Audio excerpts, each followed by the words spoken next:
Victorian Britain took Florence Nightingale into its heart as the "lady with the lamp" who tended wounded soldiers, but a new exhibition shows her as a tough pioneer whose principles on hygiene underpin nursing today as the world battles coronavirus.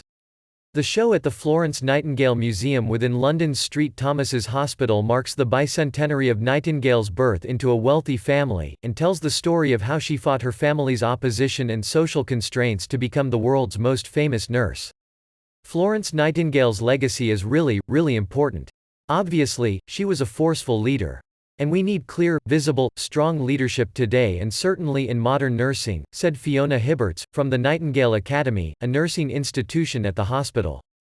The exhibition, Nightingale in 200 Objects, People and Places, will run for a year.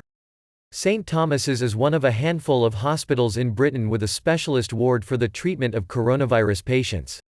The emphasis on sanitation, good hygiene, fresh air, exercise, good food, no matter how much we advance, those fundamental foundational principles of Florence are still very much the basis of modern nursing, said Hibberts. It's the same old message. Wash your hands. Nightingale became famous after she and a small team of nurses traveled to modern-day Istanbul to treat British soldiers wounded in the Crimean War, in which British, French and Ottoman forces fought the Russian Empire. In a filthy hospital set up in a barracks on the Asian shore of the Bosphorus, she saw thousands of soldiers die from infectious diseases rather than their wounds, prompting her to try and improve conditions. The lamp she used to tour the wards at night is on show at the exhibition, as is the nurse's uniform she created. If Florence Nightingale herself was here, she would be supporting all that's being said at the moment.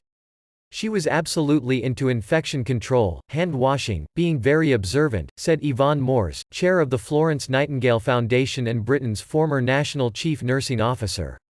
She would also, bearing in mind her very long career, be encouraging people that have retired to think about the role that they might be able to play in coming back. Many retired doctors and nurses have reacted with alarm to a suggestion by the British government that it would call on them to help battle coronavirus if necessary.